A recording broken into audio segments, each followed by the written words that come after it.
So I will address again the sermon in Bahasa Indonesia, and Brother James going to translate.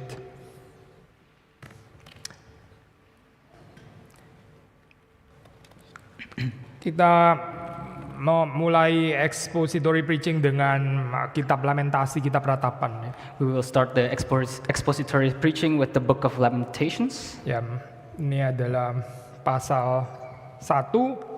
And this is the chapter 1. Kita berdoa terlebih dahulu ya. Let us pray first. Tuhan, tenangkanlah hati dan pikiran kami. Lord, calm our minds and hearts. Kami mohon Roh-Mu yang kudus boleh menolong kami bisa mengerti kitab ini. May your Spirit help us understand this book. Dan kami bisa relate. And we can relate. Dan Tuhan menolong kami untuk terus dikuduskan juga, bukan hanya pemahaman pengertian, tapi juga afeksi kami. And God may sanctify our understanding, but then also our hearts. Berkati pembahasan buku kitab Lamentasi ini. Bless our discussion and our contemplation. Bawa kami untuk semakin bersekutu dengan Engkau. That we may have unity with you. Demi Yesus Kristus kami berdoa. In the name of Jesus we pray. Amin. Amen. So, kalau sudah masih ingat di Iraq kita ini ya sempat kutip tentang hope ya waktu itu di kalau nggak salah di hari Minggu Paskah ya. If you still remember, in Iraq we already quoted the book of about hope. Ya, saya boleh minta tolong ditayang lagi ya. Tadi saya kirim ya. Can you maybe show it what I have sent you? Did you receive my text? Yeah.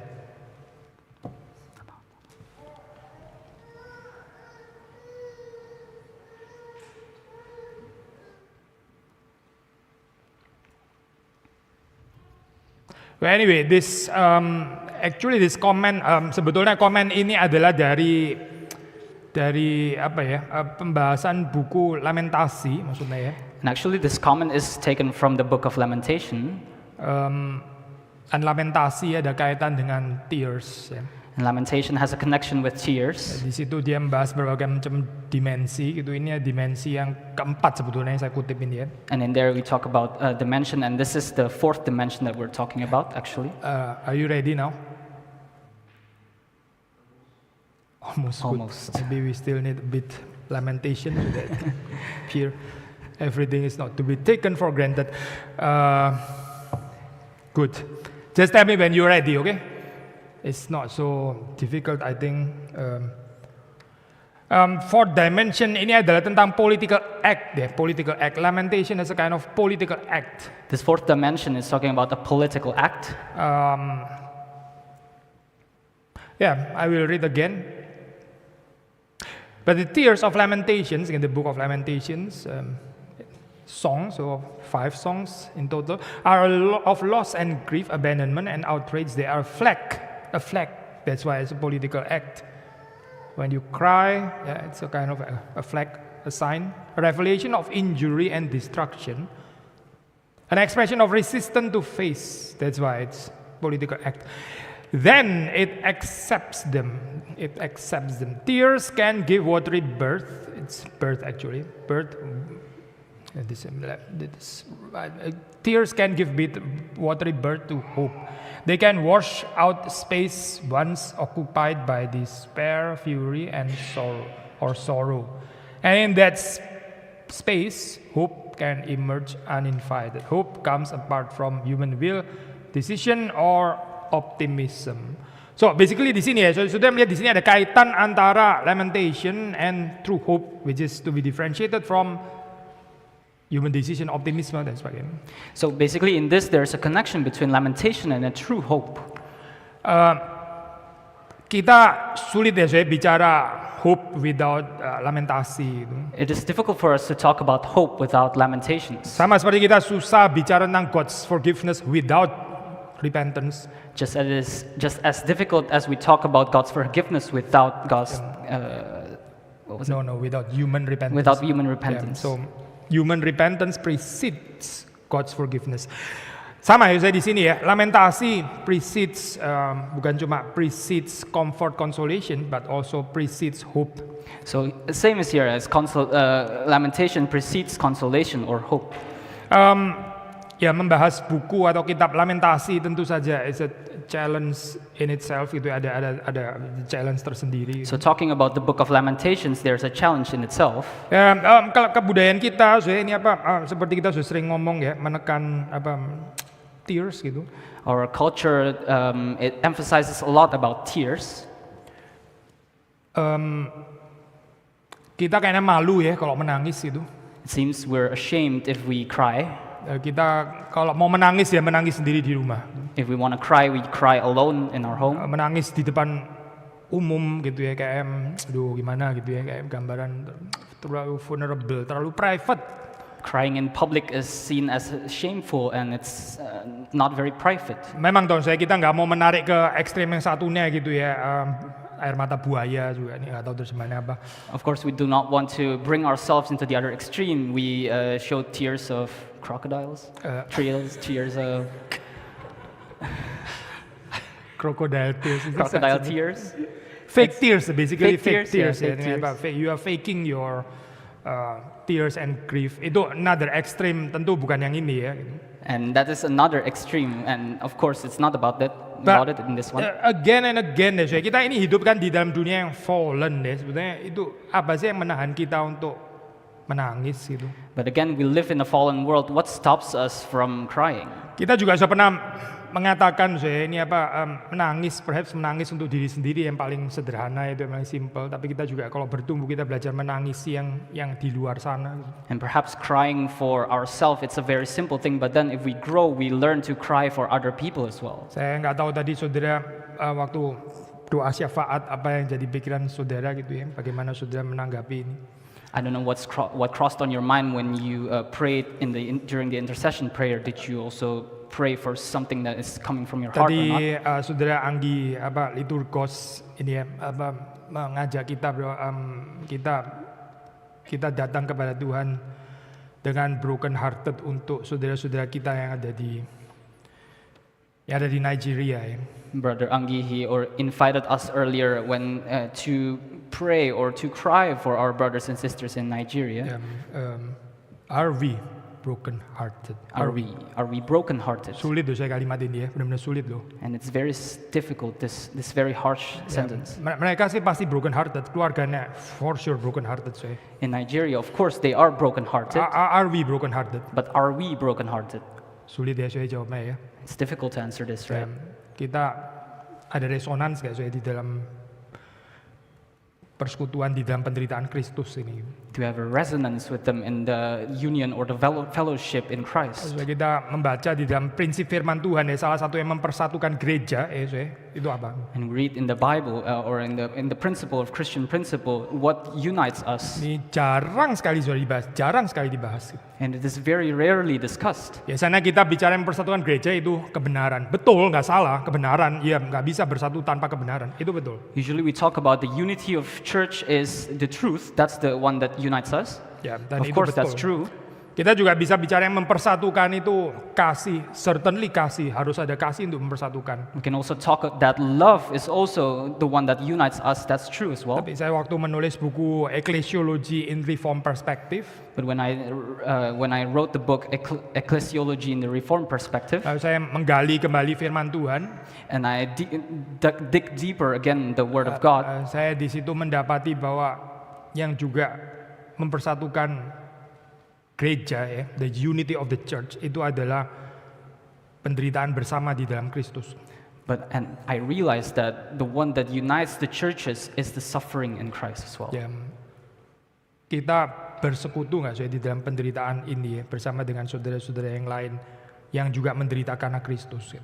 Do we unite with our brothers and sisters who are also suffering in Christ? Ya, Do we unite with them together? Hati-hati ya dengan bahaya sebaliknya gitu. Waktu kita glorify ourselves ya. And we have to be careful on the counterpart when we glorify ourselves. Opposition. This opposition. Itu dividing ya, itu dividing, itu nggak mempersatukan, itu dividing. And it's not uniting us, it's actually dividing us. Tapi sama-sama menderita karena Kristus itu mempersatukan. But together suffering because of Christ or with Christ is the one that unites us. So, saudara melihat di sini ada kok sebetulnya tempat ya untuk lamentasi di dalam kehidupan kita. So you can see here that there's a place for us to lament in our life. Ya, sudah saya nggak bahas ini lagi, sudah selesai nih, turunin aja. I'm not talking about that anymore. Saudara melihat di dalam chapter 1 ya, mari kita buka. And you can see in Lamentations chapter 1, let's open our Bible. Ya, mungkin boleh saudara James baca. I will read it for us, the whole chapter. Yeah, maybe it's a few verses, let's say until 10. Okay. Lamentations chapter 1, how lonely sits the city. How lonely sits the city that was full of people. How like a widow has she become, she who was great among the nations. She who was a princess among the provinces has become a slave. She weeps bitterly in the night with tears on her cheeks. Among all her lovers, she has none to comfort her. All her friends have dealt treacherously with her. They have become her enemies. Judah has gone into exile because of affliction and hard servitude. She dwells now among the nations, but finds no resting place. Her pursuers have all overtaken her in the midst of her distress. The roads to Zion mourn, for none come to the festival. All her gates are desolate. Her priests groan. Her virgins have been afflicted, and she herself suffers bitterly. Her foes have become the head, her enemies prosper, because the Lord has afflicted her for the multitude of her transgressions. Her children have gone away, captives before the foe. From the daughter of Zion, all her majesty has departed. Her prince have become like deer that find no pasture. They fled without strength before a pursuer.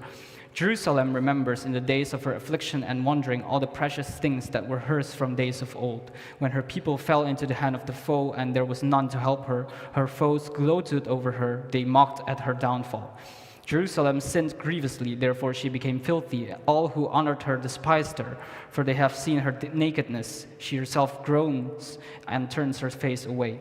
Her uncleanness was in her skirts. She took no thought of her future, therefore her fall is terrible. She has no comforter. O Lord, behold my affliction, for the enemy has triumphed. The enemy has stretched out his hands over all her precious things, for she has seen the nations enter her sanctuary, those whom you forbade to enter your congregation. Ya, saudara kalau melihat di sini, sudah bisa baca sendiri ya terusannya. Well, you can read, continue, and further. Tapi kalau sudah lihat di sini sebetulnya ada apa ya? Ada ganti-ganti gitu ya. But if you see here, there is a nuance of change. Ya, kadang ini bicara yang pertama sih ya. Ini adalah naratornya memang di sini ya. So the first speaker here is actually the narrator. Tapi kemudian ada kalimat langsung dari Yerusalem ya. But then there's a direct sentence from Jerusalem. Ya, ini alternating speech ini ya. So these alternating speeches Antara narator dan Yerusalem yang sedang ditinggalkan itu. between the narrator and Jerusalem who is being left behind. Nah ini mengajak kita ya, mengajak pembaca untuk bergerak gitu dari sekedar gambaran deskripsi. And this invites us to move from just a description Ya, menjadi satu apa ya persetujuan agreement ya dari yang berbicara dan akhirnya dibawa kepada pengakuan dosa. to an agreement from the one who is speaking, and until it brings you to the confession of sins. Sudah melihat di sini ya sekali lagi ya, bukan cuma penggambaran gitu ya, bukan cuma penggambaran. So you see here once again, it's not just a description or depiction. Sudah bisa lanjutin lagi dengan apa doa syafaat tadi ya. And we can continue with the example from before about the intercession prayer. Saya percaya akan lebih powerful kalau kita bukan cuma menggambarkan penganiayaan di Nigeria. I believe it will be more powerful if we just do not only use the depiction of Nigeria or the persecution happening in Nigeria. Tapi kalau kita bisa dapat kutipan kata-kata orang yang sedang dipersecute ya.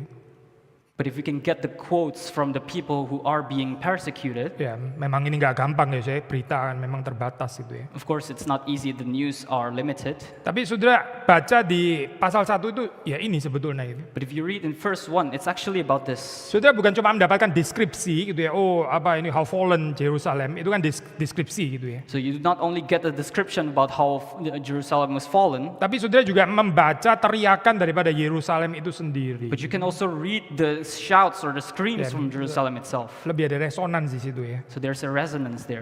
Ya kita diajak untuk memosisikan diri juga di dalam situ. We are invited to put ourselves into that situation. Di sini baru kita bicara tentang true comfort ya, penghiburan yang sejati, lalu bicara tentang pertolongan dari Tuhan. And then we can talk directly about the true comfort or the help that is coming from God. Sudah melihat di dalam gambaran ya, Yerusalem ini ditinggalkan, desolate dari at least orang-orang yang normal gitu. So you can see here that Jerusalem is a desolate place. It's being left behind by normal people.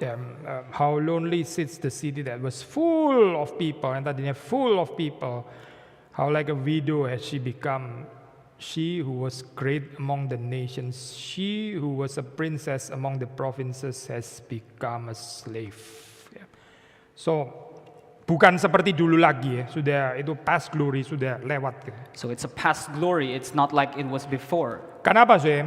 But why? Karena hari Tuhan sudah datang gitu. Because the day of the Lord is coming. Has come. Has come. Apa sih hari Tuhan ya? Saudara nggak tahu, saudara pengertian hari Tuhan itu apa gitu. What is the day of the Lord? Tapi kalau sudah baca di dalam perjanjian lama, hari Tuhan itu maksudnya adalah hari penghakiman. Gitu. If you read in the Old Testament, the day of the Lord is the judgment day. Ya, kadang-kadang kita ini ya bypass pengertian ini. Memang di dalam terus perjanjian baru ada motif transformation yang tadinya hari penghakiman menjadi hari keselamatan, itu betul. Gitu. Sometimes we bypass this understanding. It's true in the New Testament there is a motive transformation. There is a transformative motive that from confession. No. From the judgment day to day of salvation. Yeah. Tapi kita biasanya langsung masuk ke gambaran yang day of salvation itu kan ya. Hari ini harinya Tuhan itu. Siapa yang akan pikir ini adalah hari penghakimannya Tuhan? I think no one will pikir kayak gitu saya. But sometimes we always jump into directly to that today is the day of the salvation. We do not think about today is actually the day of the judgment. You know the song, right? Mana bahasa Inggrisnya? This is the day that the Lord has made. Yeah. Sudah tahu this is the day that the Lord has made itu. Ya, Patong pernah khotbah ini ya. Itu dinyanyikan Yesus Kristus waktu dia naik ke atas kayu salib. Di kayu salib itu apa? Ya memang betul itu day of salvation, gak salah. Tapi itu the day when Jesus received judgment sebetulnya itu. This is the day of the Lord. Hari penghakiman itu ditanggung oleh Kristus. So this song, this is the day. We sing it. It's actually supposed to be sung to depict the way of the cross, how Jesus went to the cross. But we normally forget about this and we just think about, it's the day of the salvation. But actually, it's the day of the judgment. Yeah, the day of the judgment. Sudah bisa baca ya, ini banyak di Alkitab, di dalam Amos, ya, ini kitab Amos. And there are so many examples like this also in the book of Amos.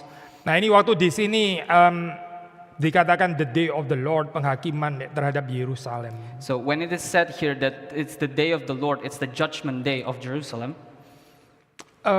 Saudara melihat di dalam nyanyian lamentasi ini, lamentasi ini adalah nyanyian. Gitu.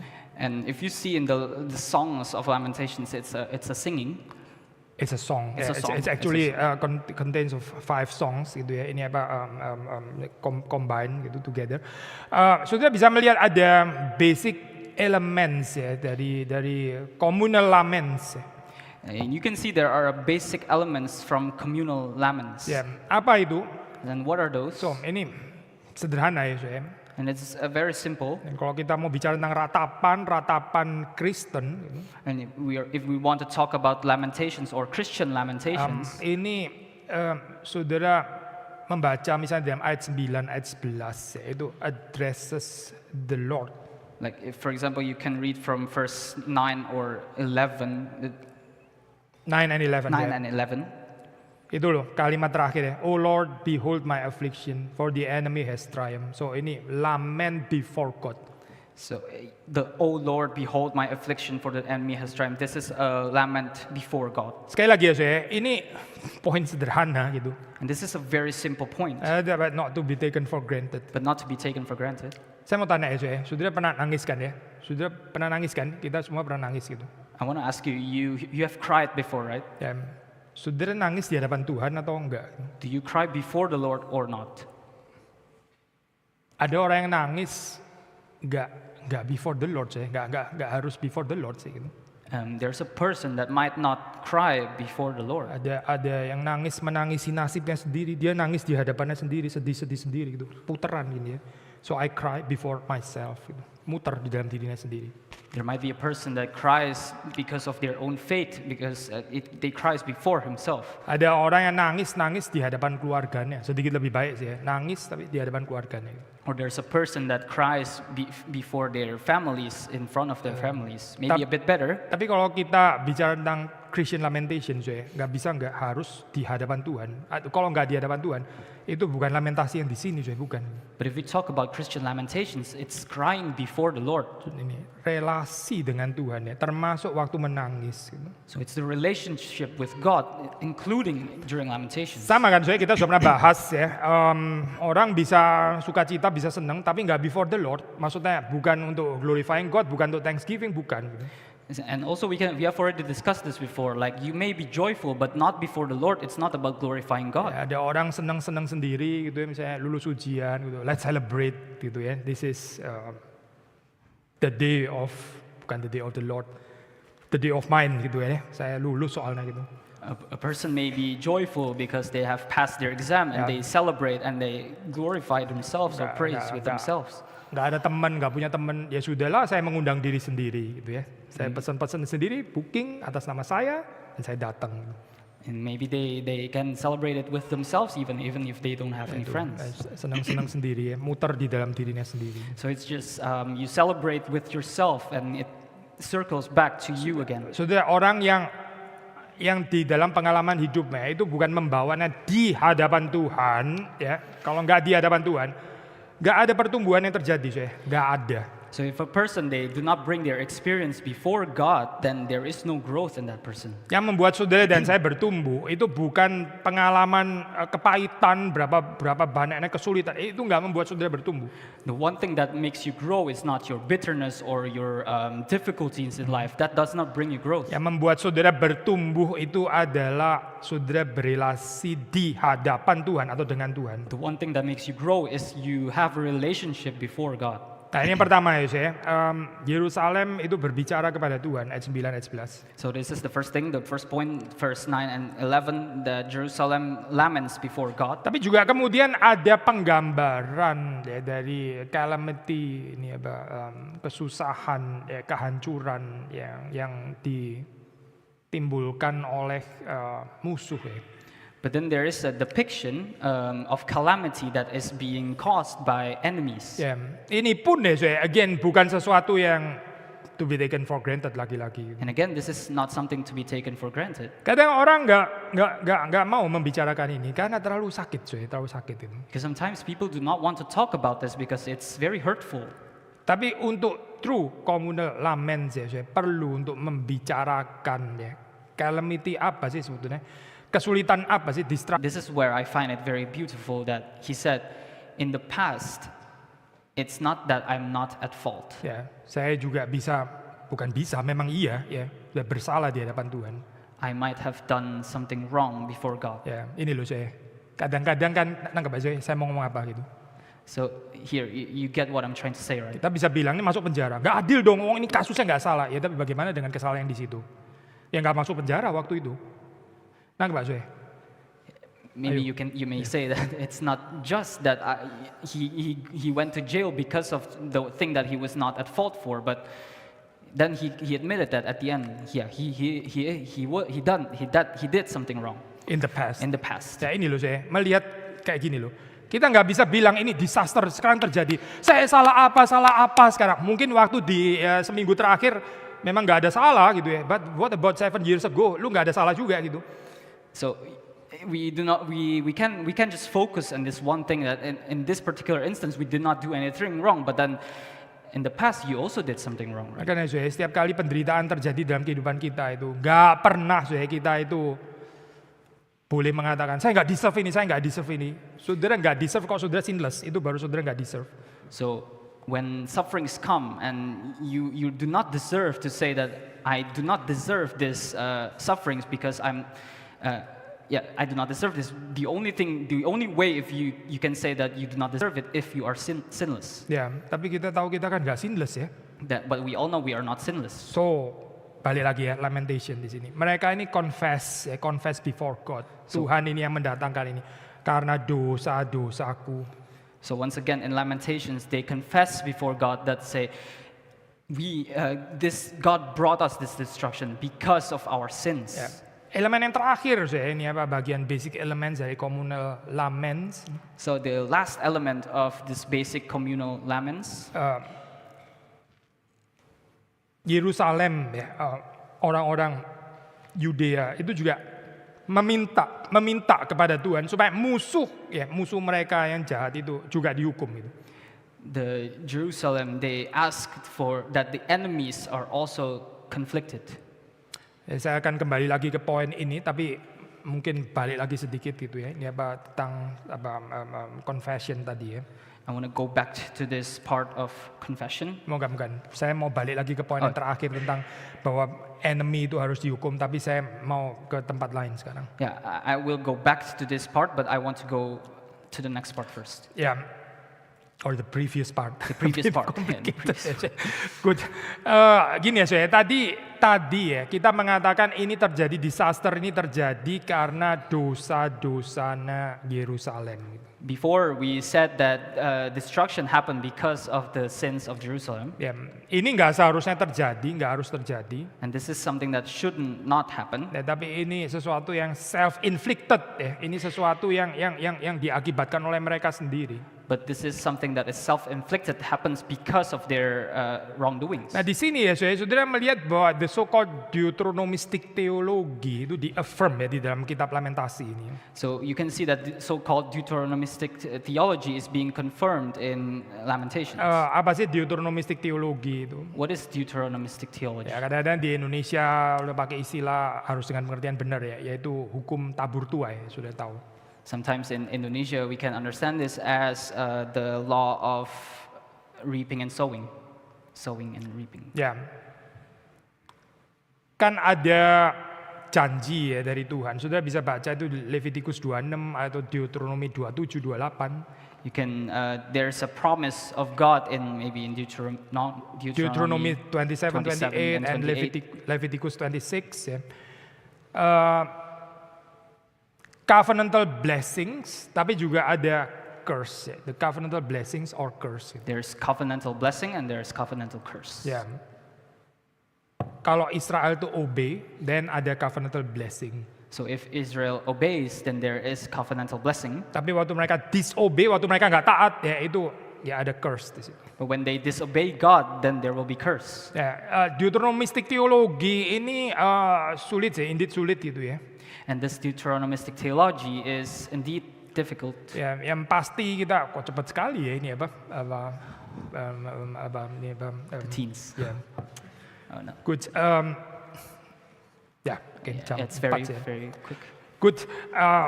Tapi ya saya, despite segala kompleksitiesnya, ini nggak pernah di-abandon di dalam ajaran Alkitab gitu. But despite of the complexities, it's never been abandoned in the Bible. Ya, tetap ada covenantal blessing, covenantal curse ya. There's always still covenantal blessing, covenantal curse. Tentu ini nggak bisa dijadikan satu ajaran yang kemudian jadi mechanical sampai menggantikan Tuhan ya, bukan itu. And so this cannot become a teaching that is replacing God. Seperti misalnya dipakai oleh teman-teman yang Ayub ya, sudah bacakan. Mereka pakai model kayak gini secara mechanical gitu kan. Like the friend of Job, they use this kind of teaching. It's a mechanical work. Ya, tapi despite problematic reception of Deuteronomistic theology, bukan berarti Deuteronomistic theology sudah totally cease gitu ya, jadi nggak berlaku sama sekali. Gitu. But despite the problematic of Deuteronomistic theology, it does not mean that Deuteronomistic theology ceased to exist. Kita di Iraq ini ya, saya sempat mengangkat sedikit poin deh, orang yang hidupnya itu melayani, ya, hidupnya itu menjadi berkat, ya, hidupnya memberi terus-menerus diberkati oleh Tuhan. We already talked about this in our retreat that a person who blesses, who serves, they will be blessed by God. Orang yang nggak pernah membagi, nggak melayani, nggak tertarik hidup jadi berkat, hidupnya seperti kayak kekurangan terus akhirnya makin nggak ada berkat gitu. And a person who does not share, who does not bless other people, their lives is always in deficit. So ya Deuteronomistik teologi kan ini sebetulnya So here masih it's berlaku. it's Deuteronomistic theology, right? Tentu saudara nggak boleh balik-balik setiap kali kalau ada persoalan, pasti sudah tidak taat, ya nggak bisa dibalik. Ini namanya jadi mechanical kalau sudah kayak begini. And of course you cannot put it back that if there is, you do not bless other people, you do not receive it. No. If you fail, if you are sick, or certainly there is a problem of disobedience, then it becomes mechanical understanding. Sulit ya saya memang bahas ini ya. Nanti kita lanjutkan di PA itu apa detail-detailnya gitu. It's difficult to talk about this, so let's continue that in our Bible study. Ya, tapi poinnya saya di dalam lamentasi, ya di dalam distraction yang mereka alami, mereka ini sadar ini we brought this disaster upon us by ourselves, by us, ya, kita sendiri gitu.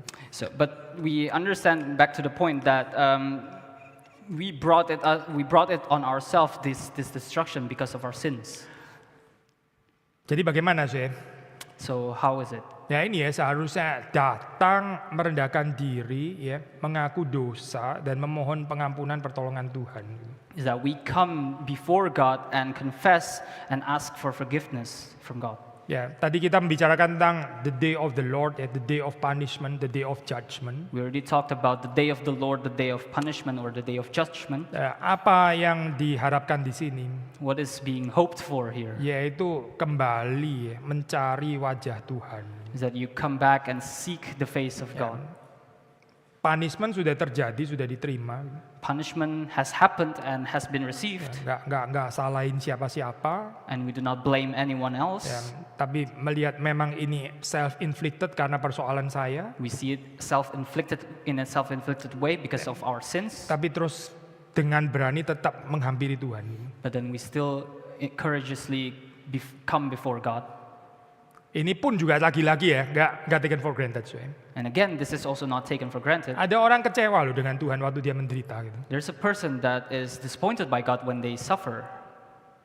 Dia bukan terima ini sebagai sesuatu yang memang layak diterima gitu, tapi dia kecewa kepada Tuhan. Ya kalau orang sudah kecewa kepada Tuhan, mana dia datang lagi kepada Tuhan? Dia kecewa kok. And they do not see it as they are worthy to receive these sufferings, but they become disappointed with God. Ya akhirnya nggak ada relasi ya.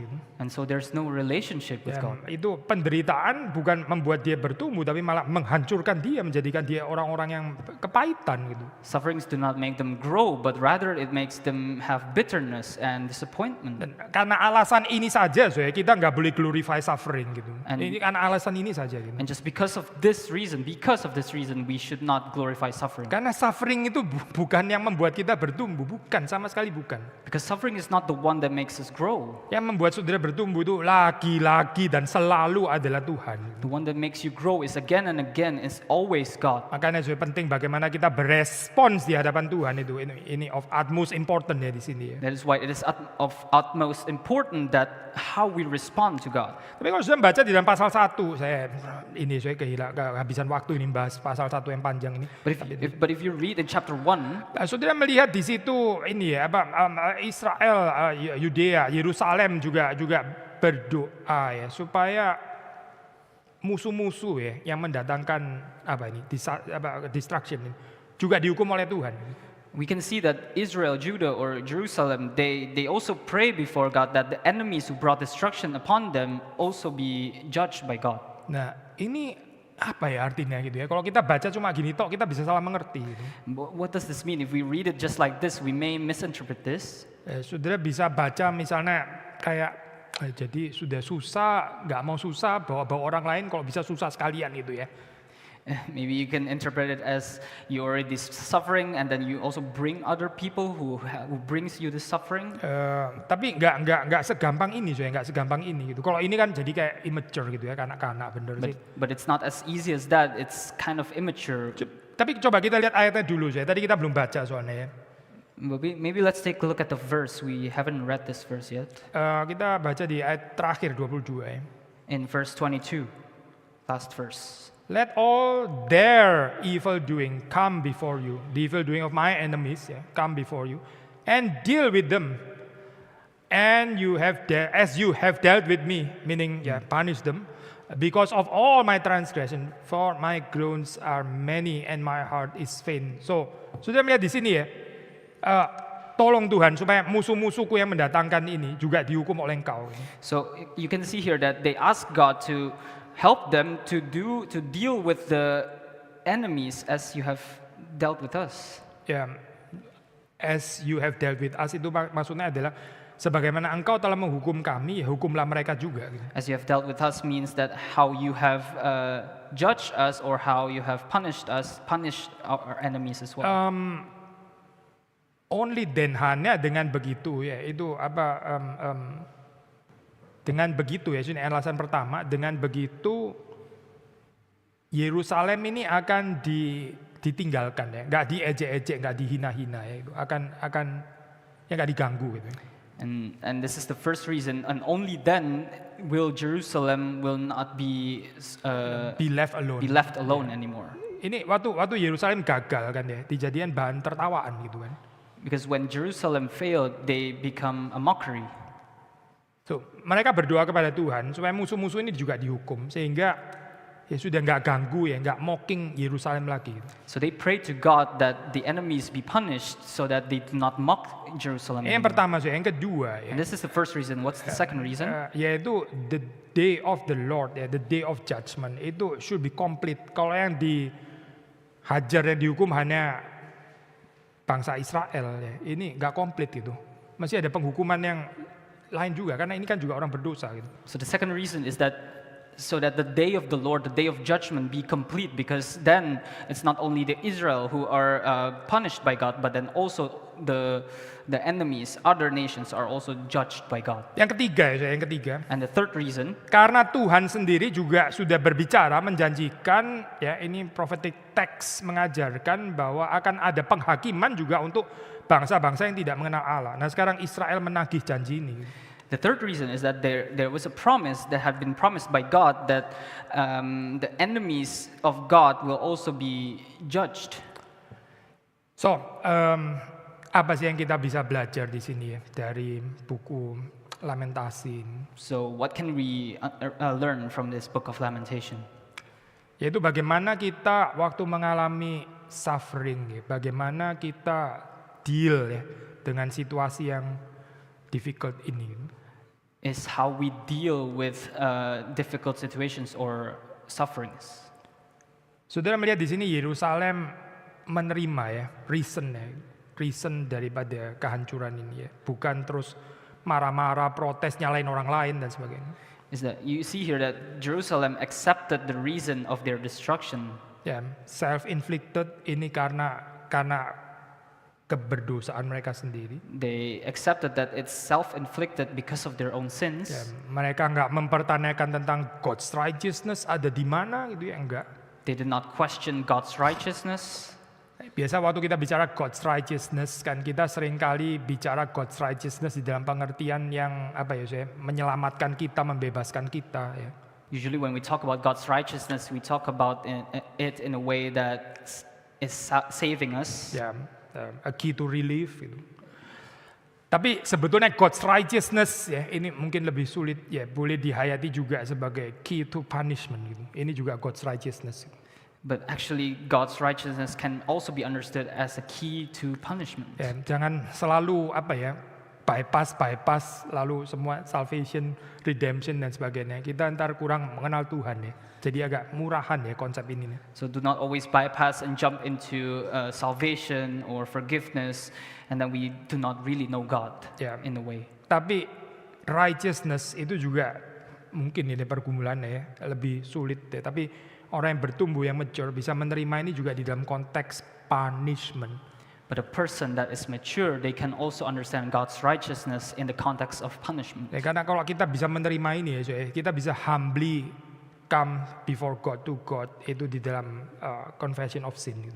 Because when we can receive this, then we can come humbly before God and understand the confession of sins. Dan kita bisa confess before God. And we can confess before Dan dari God. situ kita mendapatkan pembebasan yang sesungguhnya, penghiburan yang sesungguhnya dari Tuhan. And in that way, we can receive the true comfort from God. Kadang sedih ya saya melihat di dalam kehidupan ini ya, orang di dalam proses pembentukan Tuhan tapi nggak pernah selalu mau mengaku kesalahan dan kekurangannya gitu.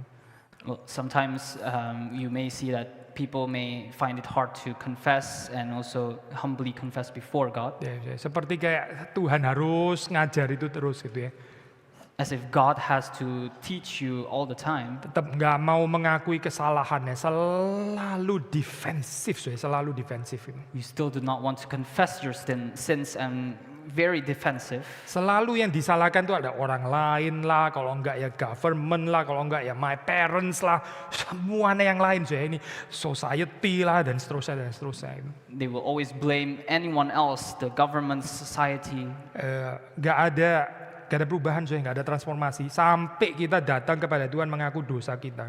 And there's no transformation until the day we come to the Lord and confess our sins. But ini kan good newsnya gospel kan memang ini ya. But the good news is that this is the gospel. Kita berani mengaku dosa karena Tuhan itu adalah Tuhan yang mengampuni dan penuh cinta kasih. We may confess our sins because God is a very forgiving God Ya, and full of love. mungkin kita terlalu sering percaya kepada dunia yang nggak ada belas kasihan, nggak ada compassion, nggak ada mercy ini ya. Maybe we are very believing with the world that is full of incompassion and not full of love. Ya, mercilessness of the world gitu. Yang bikin kita indeed kayaknya males sih mengaku dosa gitu ya. And it makes us very lazy to confess our Ya, sins. jadi kita harus benar terus gitu.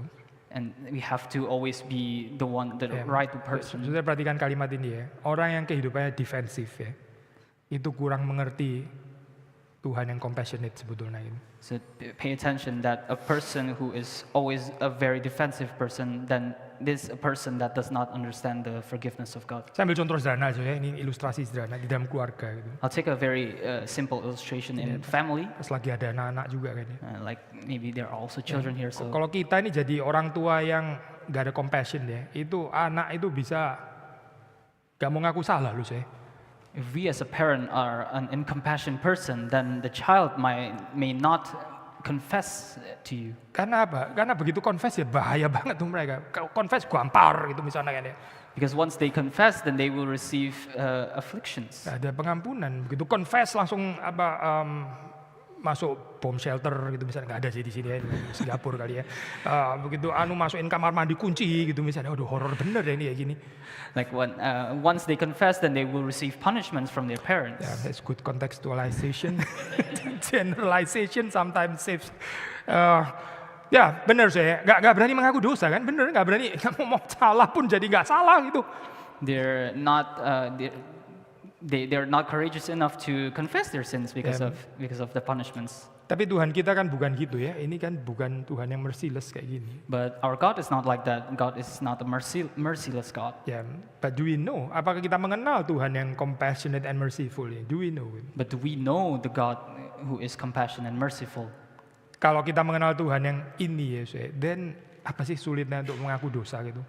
If we know this kind of God, then how difficult it is to confess our sins. Apa sulitnya juga waktu saudara tampil vulnerable, katakanlah dihina, diejek-ejek, apa itu ya, ditelanjangi, diekspos, dimaki-maki oleh, tapi kan saudara dapat kecukupan cinta Tuhan, atau nggak cukup cintanya Tuhan? Like in an instance, for example, you may become more vulnerable. It's fine for you when people are shaming you, but then you know that you receive love from God, and that's enough. Ya, or is it not enough? Or is it not enough? Mari kita masuk dalam doa. Let us pray. Tuhan, kami bersyukur untuk apa yang kami bisa renungkan. God, we're grateful what we have contemplated. Berkati supaya apa yang kami renungkan ini boleh terus bertumbuh di dalam kehidupan kami, boleh terus bertumbuh di dalam perenungan. We pray that we may always grow in our contemplation, Kami bertumbuh dalam pengenalan akan Tuhan, and we may grow in our understanding of you, Tuhan yang menyediakan pengampunan bagi kami, God who offers us forgiveness, Tuhan yang menolong kami untuk bisa confess our sins courageously, God who helps us to confess our sins courageously, Tuhan yang juga menolong kami untuk tidak selalu menyalahkan orang lain atau menyalahkan situasi. God who always helps us not to blame situations or anyone else. Kami berdoa supaya pembacaan kitab ratapan ini boleh Tuhan pakai untuk kami masing-masing. We pray so that when we contemplate this book of Lamentations, we can use it for ourselves. Demi Yesus Kristus kami berdoa. In the name of Jesus we pray. Amin.